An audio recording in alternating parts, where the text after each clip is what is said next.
Hey, how's it going, guys? So we're back with another Star Citizen video. If you're new channel, welcome. Now this one is going to be something I have been doing with every single content that I have explored, like Star Wars, Halo, Warhammer 40k, all that. What I always do is I always find lore videos trying to explain the origins of it and maybe something I did not know here and there, and I've always learned something new. Oh, and also Mass Effect. I can't believe I forgot Mass Effect. But so we're going to be checking out Complete History of Star Citizen Lore number 1, Man Must Explore, and it's by the Astro Historian. So shout out and credit goes to the Astro Historian for the video.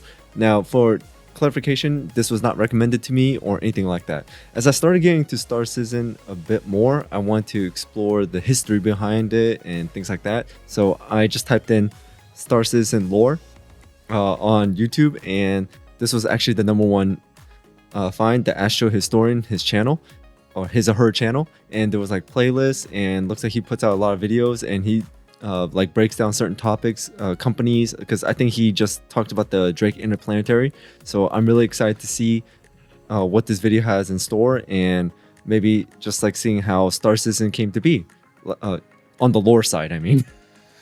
So without anything else, let's just jump right into it.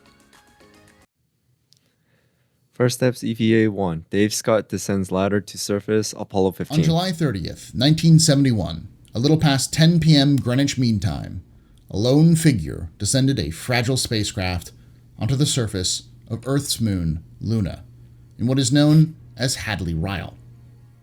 The figure was Commander Dave Scott, and only the 7th human to descend to the surface of the moon.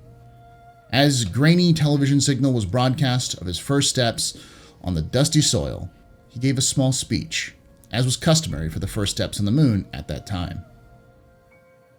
Okay, Houston, as I stand out here in the wonders of the unknown at Hadley, I sort of realize there's a fundamental truth to our nature. Man must explore.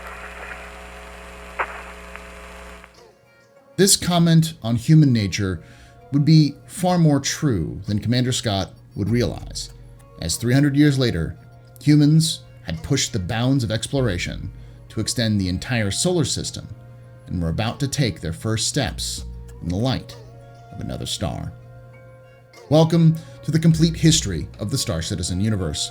My name is Paul Shelley. That's a cool logo. And I will be your guide through the winding roads of history that have led to the modern day of Star Citizen.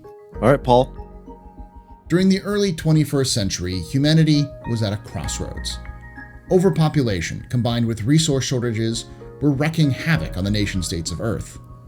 Pollution from the larger population made arable land harder to come by and led to massive famines that ravaged the planet. Resource wars raged across the world, and everything from energy, food, and even water was getting harder to come by. This is known as the human overpopulation era. It would last around 120 years, bringing life as we know it on Earth to the brink of extinction. Space was seen, at the time, as the solution to their problems. So the boom of private space travel that had started on the first quarter of the 21st century was flung into full swing, with companies racing to try to make space travel and space exploration cheaper and easier. It was during this time of troubles and hopeful aspirations, in this precipice of a new dark age and a renaissance of space innovation, that, in 2038, a man 14 would years form from a now company that would change humanity forever. That man was named Chris Roberts, and that company was Roberts Space Industries. Oh! At the beginning of this company, its future was far from certain. Roberts, in-game version. Mr. Roberts was fascinated by space travel, but lacked the funds and connections to compete with the big dogs of the industry. However, there were many issues that were plaguing the average person on Earth, whose solutions would also aid him in his future space goals. By 2043, Roberts and his team had developed their first product, a hyper-efficient battery converter for civilian vehicles. They followed afterwards with a compact water purifier system and an energy-efficient power network. They even attempted to alleviate hunger by designing efficient cricket farms. While all these products saw minor success, they kept RSI firmly rooted on Earth, and thus Roberts continued to look for innovation that would allow his company to truly live up to their name. In 2061, he found that breakthrough. While studying a crop of doctoral dissertations on space travel from a prestigious engineering that's from the university, Origins the work commercial. of one Dr. Scott Childress stood out. It is unknown when Dr. Childress was born, possibly records lost to time. However, we do know that he was married and had an older daughter, Rebecca, and a younger son, Danny, and also seemed to be a dedicated family man. What we know for certain is that Dr. Childress is the father of the quantum core engine, commonly known today as the quantum drive. Wow. This engine creates a bubble around the ship, which contracts space directly in front, while expanding it directly behind, being essentially an Alcubierre drive that had been theorized in the late 20th I can't pronounce and that, no way. 21st centuries. The process involves the manipulation of energy density around the ship. Since it's contracting and expanding space around you, your frame of reference stays the same, meaning that anything inside the bubble feels no effective acceleration. It manages this through the use of what is known as quantum fuel. This is the fuel source used to create the required negative energy density around the ship. The key to this harnessing came from a transient quantum particle, which greatly affects the mass and space around itself.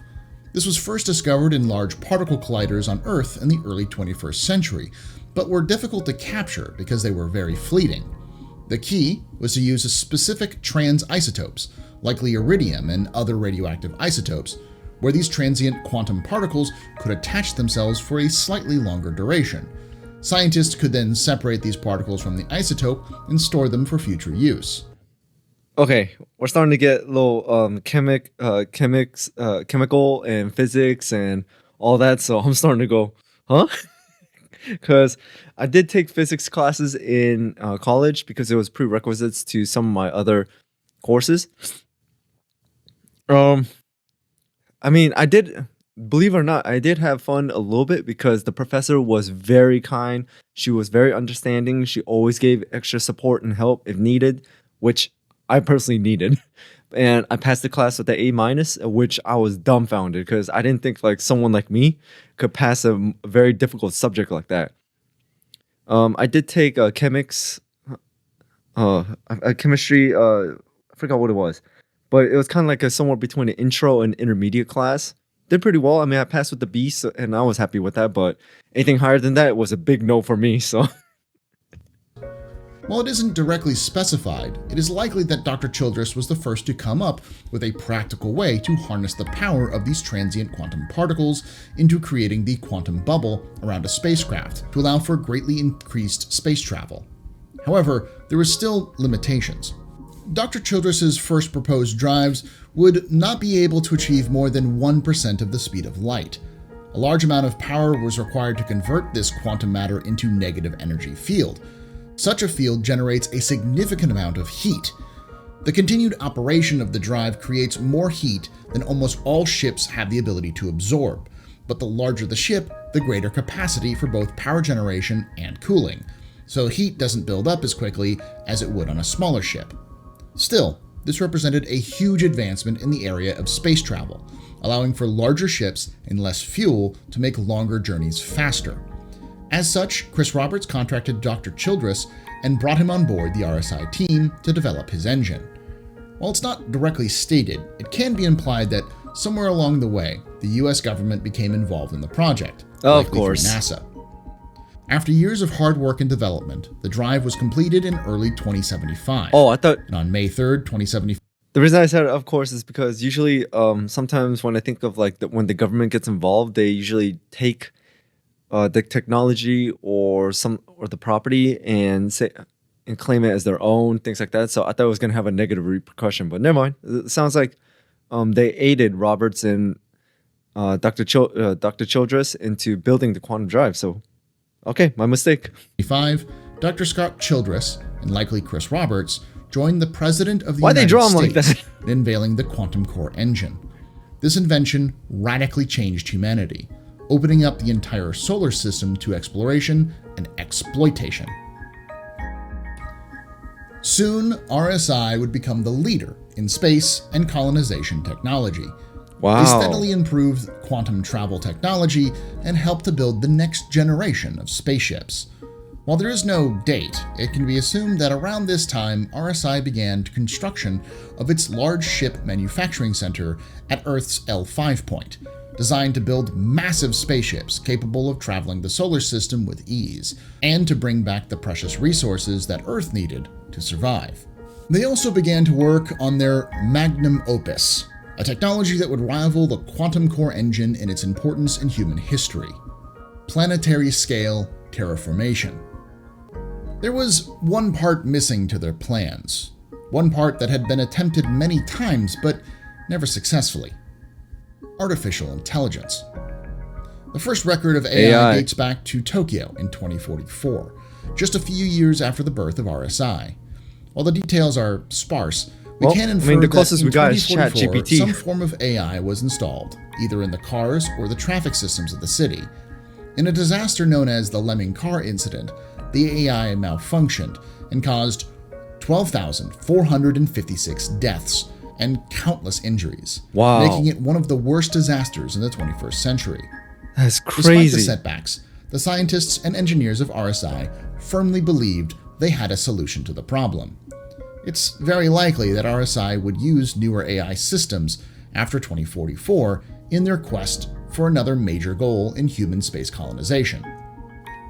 Mr. Roberts greenlit the program shortly after the successful completion of the quantum core engine. And finally, RSI would unveil the result on April 13th, 2113.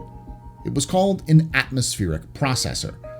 Sadly, Chris Roberts would not live to see it, dying in 2108, but leaving a legacy that will reverberate until the present day with his oft-quoted philosophy: learn from the past, reach for the future, fuel innovation, cultivate talent, and always be relevant. With the atmosphere processor complete, the eyes of the world I mean, that's how it usually is. All the famous artists and usually creators, they don't usually live to see the results of their great work or things like that. So it's understandable. I mean, the only thing we could do is take what they built and improve upon it and make sure that they have a legacy. governments turned to Mars Project in a Renatus? hope that making the red planet habitable would finally solve the ongoing crises of Earth. Oh, I don't know why just now, sorry for pausing. When he said colonize Mars and make it habitable, it just came to my mind the game Red Faction Guerrilla. And I do have that on Steam, and I do plan on playing that maybe one day, but it just comes down to when I will have time and things like that, you know? 2120, a collective human effort began with the backing of corporations and countries from all over the globe to terraform Mars. This would become known as Project Renatus, which in Latin means born again, to reflect the hopes of both a new Earth and a revitalized red planet. The project began with the landing of the first personnel sent to scout for locations to set up the Atmo processors and to build various HABs and geodesic domes to house the project's staff. Soon this location would be known as Port Renatus, named after the project, and would grow to house thousands of humans working to turn the red planet into a permanent home. Back on Earth, things were changing drastically. Many nations began to merge due to the need for more resources and collective security. The European Union solidified as a nation, and Canada, the United States, and Mexico would unite in the North American Alliance. While it's unknown exactly when this happened, it's likely after the creation of the first quantum core engine. It's during this time that the idea of earned citizenship first begins to rise in the North American Alliance.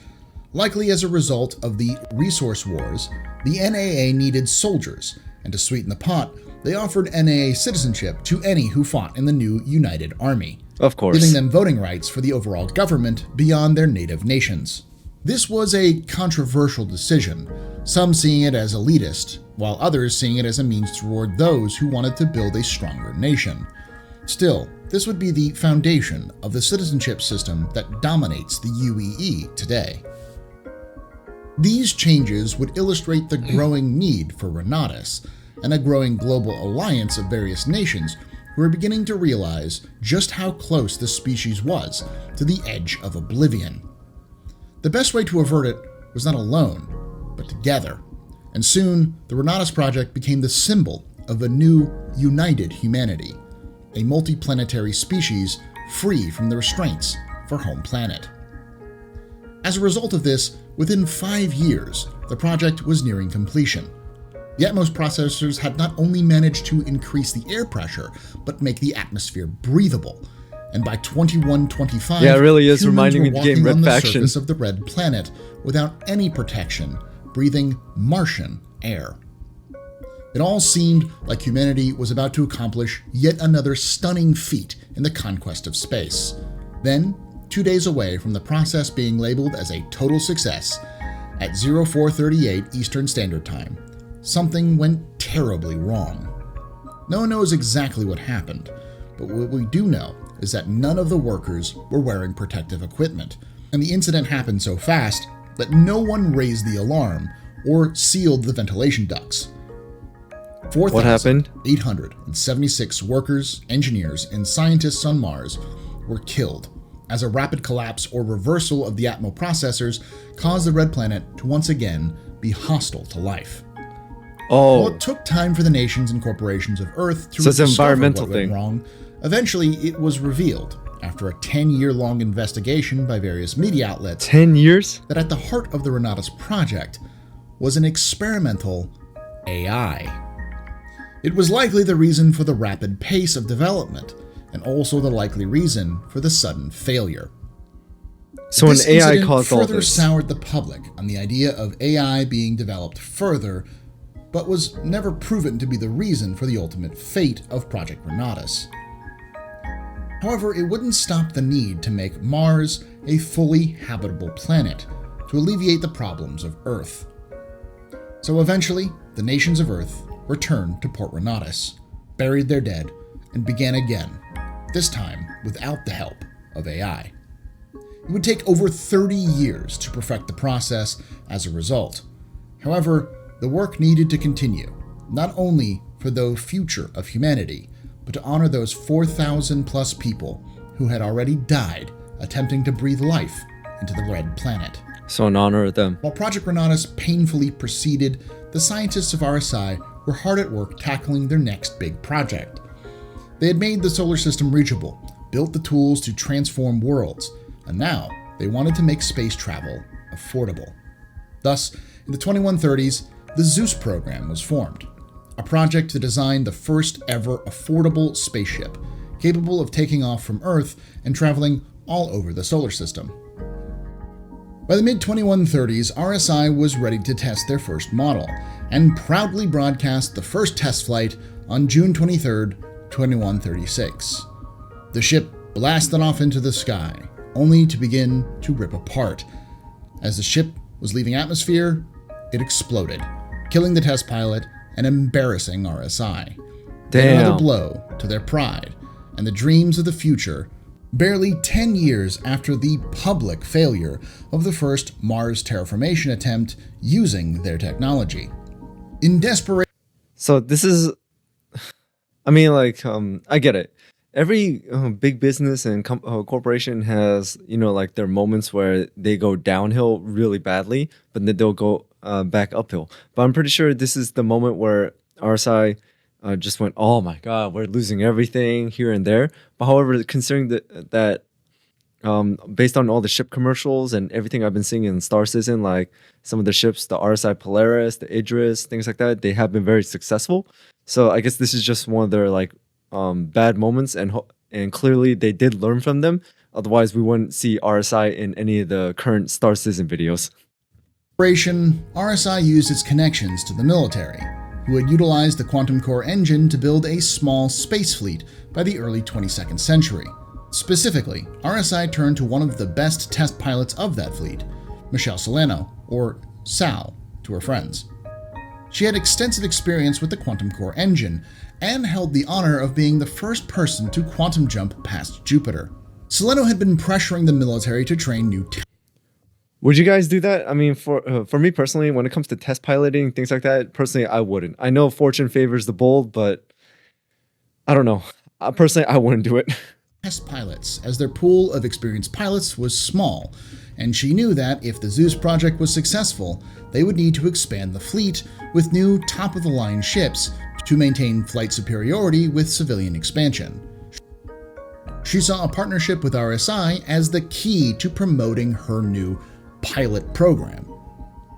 The military finally formed the 999th Test Squadron as the new home for all future pilots of experimental Squadron craft. 999. The 999 designation was meant to be temporary, but would eventually stick.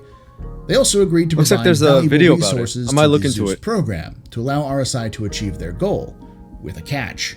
The pilots of the 999, headed by Michelle Soleno herself, would oversee the entire project. Sal battled RSI executives, demanding massive changes and a complete redesign of the Zeus from the ground up.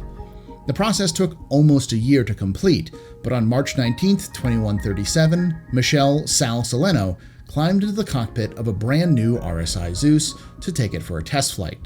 With bated breath, the world watched as the daring pilot took off with the ship, flying it into space before returning it and gently touching back down to Earth at 15:09 Eastern Time. This catapulted the pilot into stardom and increased support for both the Zeus program and expanding the military space fleet. Both would prove to be fortuitous in the years afterwards. By 2140, it's RSI huge with that kind of officially began technology. to sell the Zeus to private markets, making space travel affordable beyond the scope of nations and megacorporations. While the Zeus was limited to a short-range quantum travel, it represented a major advancement in the realm of affordable spaceflight. It is also well remembered today, with the owner of Consolidated Outland owning several original working Zeus models. Now, the pieces were falling into place. The solar system was not only reachable, but affordable. Humanity just needed somewhere to move I wonder and how much expand Zeus is. to relieve the pressure on Earth. As a result, the Zeus joined hundreds of other vessels, bringing people and supplies back and forth between Earth and Mars between the 2130s and 2150s. This endeavor was seen by many as doomed because of the failure of the first terraformation attempt. This was highlighted by an article written by a famous reporter from the Sentinel News Org, Kelly Forsett, discouraging people from risking the journey to Mars, entitled, "Don't Tempt Fate." Many pilots and colonists printed the article out and crossed out the "don't," making the slogan for these early pioneers, "Tempt Fate." By Damn. 2157, these tempters of fate had managed to do what so many deemed impossible and complete Project Renatus, making blue skies on Mars. On March 18th, 2157, Blue skies on Mars. the city Wow. of Port Renatus, Mars, Senator Stephen Nguyen of the North American Alliance So that's gave Mars? a speech All that water and honoring everything? his brother, Sean. Sean had died in the tragedy of 2125, and Stephen was there to unveil a memorial to the fallen and honor the day as Mars officially became the first planet terraformed by humanity. Wow, that's While his speech was mostly somber, I mean, landing on the moon decades ago was a huge feat, but to land on another planet, colonize it, and terraform it, now that is another step forward.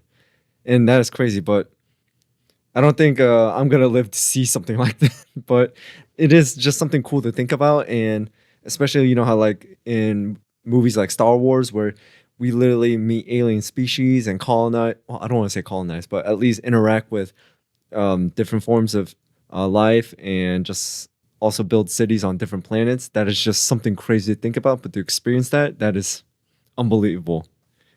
Anyways, let's continue. remembering his brother fondly, he ended it with an affirmation. He hoped that humanity would take the memorial not as a monument to sorrow, but one of inspiration, for the names etched on its surface to become a battle cry for humanity's exploration of the stars. The speech would be remembered by Martian schoolchildren to this very day, for shortly after it, as the politicians, scientists, and engineers celebrated the accomplishment, a single cry of pain was heard over the crowd. A Nigerian woman, one of Port Renatus' engineering supervisors, named Kina Okan, was going into labor. She and her husband had been part of the project for several years, and while her doctors had suggested she return to Earth to give birth, she had refused, as Renatus had become her passion project, and wanted to remain on Mars to see it done. Now she was going into labor, but was only 7 months pregnant. She was rushed to the base's premature. infirmary, and early in the morning of March 19th, gave birth to her daughter, a Benny Ocon, the first human ever born on a different world. While she remained in observation for several weeks afterwards, as no one quite knew what consequences were for a child born outside of Earth, eventually she was released to her parents to be brought home. And it was then that little Benny would become the most famous human to ever live. Oh, I remember the ship every commercial. move was documented by media groups. So as that she was then? dubbed the extraterrestrial child. As Mars grew, so did she, becoming a symbol for the new future of humanity. She was the hope of every colonist who secured a ride to the Red Planet. I wonder what her birth certificate looks like. To start a new life away from Earth. Eventually, the fame got to her as she reached her teens and early 20s, attending lunch parties and being seen hanging out with high society of Mars. Everyone knew that eventually this would take a dark turn. The media was hoping to see the first human born on another world crash and burn. However, it did not happen as everyone thought. One day, as she was leaving a party, she was confronted by fans and press. However, this time, there was an exchange of words. Words that seemed to strike the youthful Benny, because after that night, she disappeared. Oh, I get it. Okay, when I said, wait, is that her? In that ship commercial where that woman was reading the book of Three Little Bears and Goldilocks? Never mind. This guy, Paul, just like pulled clips of every single video I've seen so far and posted them for visual effects. So I do apologize about that. I literally thought that clip was showing who she actually was. From the public light. She never explained why, but she began to work in Port Renatus' community outreach programs and moved into areas that needed more attention, the poorest districts of the city, and as far away as she could from the fame that once defined her. Oh man, that's sad. While Benny would shrink from the limelight, humanity continued pushing further into the system. By the 23rd century, space stations had been built in the asteroid belts and around the moons of the gas and ice giants. Materials were flowing back to Earth and Mars at a never-before-seen rate. The human overpopulation era was officially over, and the beginning of the solar colonization era had begun. By 2200, multiple Earth governments announced the plans for an interplanetary holiday to celebrate 45 years of human habitation on Mars. The official date was to happen during the following Earth-Mars conjunction, March 18, 2202, to emphasize the connection between the two planets. Martian school children were also invited to submit names for this new holiday. The name Stella Fortuna was selected from an entry by Estelle Pira, age 11, of Port Renatus Public School 17. Large public carnivals were sponsored by companies on that day, being held on Earth and Mars. They had rides, food, games, and discount tickets to attractions throughout the Sol system, from the asteroid belt to the Jovian moons. They even raffled off new parcels of land on Mars and a quantum-capable RSI ship. Martian businesses even got into the spirit, selling souvenirs stamped, "We Tempted Fate, Stella Fortuna, 2202. At the end of the day, the skies of Earth and Mars were filled with gold and green fireworks. This would turn into an irregular celebration every 2 years around the Earth-Mars conjunction. During this time, traditions around the holiday began to... If you guys had the chance, would you guys live on Mars after it's terraformed and all that? Let me know in the comments below. Codify. As Mars continued to grow and prosper against all odds of the early naysayers, the holiday began to be associated with good luck, helped along by those families who had won land during the first celebration.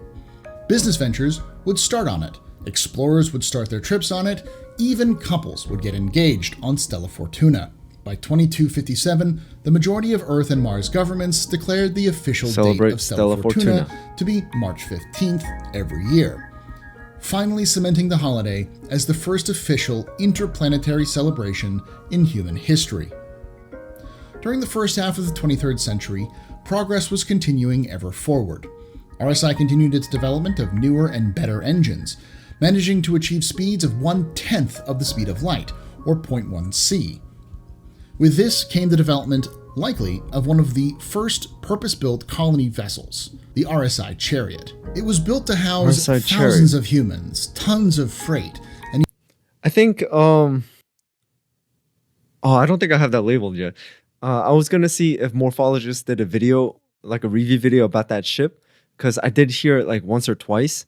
So I was gonna put it on my list, but I forgot to. So I'll just check if Morphologist even reviewed it. Using the best quantum engines humanity had ever developed. It also had the capability to house an artificial intelligence system, the first ship of its kind to have such a system. RSI and other countries and companies did not let the failure of the Mars project stop AI development. Many see it as essential for future exploration of the stars, as even with the most efficient quantum drives, it would still take hundreds of years of travel to reach the nearest stars. No human could make that journey in a single lifetime. Thus, it was seen as essential to develop AI systems that could function on par or better than human pilots to navigate these ships to their destinations. All of this would lead to the development of Project Artemis, an RSI chariot purpose-built to make the long journey to the light of a new star. The ship was equipped with 5,000 stasis couches to house the crew, which are progenitors to the modern-day stasis capsules used by bounty hunters and other professions. It was commanded by veteran space explorers, Captain Lisa Danvers and Engineer Arthur Kenlow, to name a few, and it also housed a brand new adaptive AI system named Janus. By 2232, Hope the this crew AI was doesn't readied go on rogue. Earth with their massive ship, and during the dedication of the mission, an older woman in her 70s emerged from the crowd to speak. She was Martian and instantly recognizable. Abenio Khan, the extraterrestrial child, had emerged from her exile to see the Artemis off on their journey. There she explained that she was famous for just existing, that she didn't deserve or want the attention, and that the true heroes, the people humanity should look to, were the brave souls who boarded the Artemis for an unknown fate hundreds of years in the future. She finished by remarking that she was trying to be better and to do better, but that she wanted to hear from the real space heroes, and yielded the mic to Captain Lisa Danvers. That would be the last public appearance of Abenio Khan, who would pass away on September 12th, 2252, at the age of 95. Hey, she lived really long. An entirely different fate awaited the crew of the Artemis, who, shortly after their festivities, blasted off from Earth and into deep space. Once the ship left the solar system, it went quiet. Despite attempts to reconnect with the vessel, nothing was ever been heard from the crew of the Artemis. Eventually, many would blame the AI for this failure. Just another failure in a long list of failures since 2044. It was this high-profile case that seemed to have buried the public development of AI, a status which has continued to this very day. 10 years after the launch of the Artemis, back on Earth, a young woman rode a maglev train that would help change the course of history. Since the mid-22nd century, a vast and complex web of maglev trains had been built across North and South America called the Trans Am. It stretched from Barrow, Alaska to Punta Arenas, Chile. This train became the third largest stretch of continuous monotrack on the planet. By the 23rd century, it was moving tons of freight daily, but was getting old, and improvements in suborbital shuttles were quickly catching up with the old maglevs in terms of cost.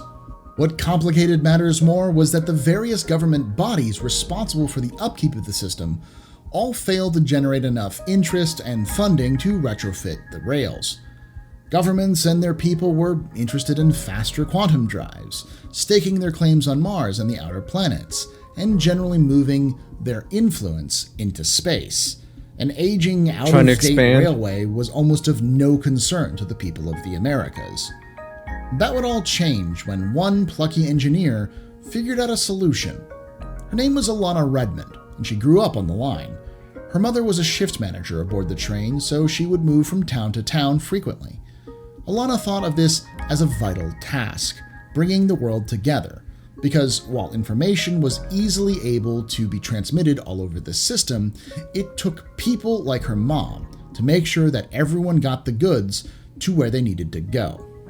When she graduated from college, she returned to the Trans Am line as an assistant engineer, where she soon understood the magnitude of the issues that the trains were facing. Patchwork on the rail was near constant, as the entire structure was going on a century old with little improvement over that time. Emergency stops So maintenance were was an routine issue. and cost the company money and time. It was on one of these stops that she noticed a bit of scrap metal that had been twisted by the magnetic forces from where the train had inadvertently run over it. The curve of the bent metal was about as good of a result as the repair equipment they were using on composite patches. It was then that she realized how to speed up this process. While she couldn't test her theory on an active line, she reached out to a friend with access to some old engines and a test track. She then cashed in all her vacation time and spent 2 weeks working on the solution. Wow. The result was She's an dedicated. automated system that would scan the tracks for weaknesses, and as the train would run over that area, place down a patch in front of the engine, allowing the forces of the moving train to patch the hole. While the system wasn't perfect by the time her vacation was up, she knew that the idea was solid. So, with excitement and trepidation, she quit her job and founded Argo Technologies to develop She's the the system. founder of Argo? The name was a play on her first two initials, A and R, an idea her mother had given her. By September 2243, the Argo automated... So she's the creator of Argo Technologies. Wow. I mean, that's what I really love about lore videos, trying to learning about the origins of like companies or people or things like that. That's what I really love, because for me, I may not have majored in history, but I love history. Learning about certain events, certain people, and what led up to this, a war that affected, a war that was fought, things like that. So that's why, for me personally, I love history and I love lore videos. monotrack repair system was developed. The system was portable, able to be installed on Microtech. every modern engine, and would maintain the tracks with such a degree that they would run like new with little to no stopping time required. This made the older tracks much faster, but also allowed for development of new trains using older tracks, speeding up the time even faster to compete with suborbital hopper shuttles. Soon orders came in from every major train line on the planet, and Argo Technologies became a sensation, having saved rail travel almost single-handedly. However, Alana Redmond wasn't done yet. Over the next decades, more innovations were developed. Faster cargo latch and lock methods, new passenger management systems, and a vibratory recharger, just to name a few. Eventually they would require Todorio manufacture, a train engine manufacturer, and would change the name to Argo Transportation, transitioning to building the trains and cars themselves. Their attention to detail and exacting standards made them the industry leader, but even then, they weren't done. By now, Port Renatus was a full-blown metropolis and was in desperate need for a public transit system. While Argo had never built a transit system from they see an scratch, opportunity here. Alana Redmond's impassioned pitch to the governing board won them the contract. Her vision for what she called a radial network transit hub would become the standard for modern transit systems even to this day. Sadly, she would not live to see the completion of the Port Renatus rapid transit system, Unfortunately. dying before the project's completion. Like I said, By the all great 2260s, artists and all that, humanity they don't live had to started see to colonize their the work outer done. planets, with regular traffic now flowing towards Neptune. The moons of the outer planets were seeing regular commercial and private traffic as humanity pushed to make the entire solar system their home. With increased traffic, there came increased accidents, and ships being destroyed or missing altogether. The area around the moon of Nesso was no different, with many ships disappearing in the region. However, what started as just a space or ghost story would soon become an important mystery, one that would again push humanity further and faster. This all came to a head in August of 2262. The North American Alliance Type 4 cargo vessel, the Goodman, was on a routine supply run to an orbital platform by Neptune. 3 hours until its final destination, a piece of debris smashed into the starboard engine array and sent the ship wildly off course. The ship drifted for several hours before the crew managed to get her limping once more. What happened next would be investigated and examined by the best minds of humanity. The following is the last transmission of the Goodman, speaking with an operator at the nearest comm station. Beginning archive playback. Copy that. Adjusting course 278. Y'all got it sorted out? I think so. Gave us a bit of a scare, but I think we're okay. How's it looking? We're back on track. You guys good? Back to send a tow. No, we got engines back up. And nav's online. Huh? What the hell is that? Hey, Pete, do you see...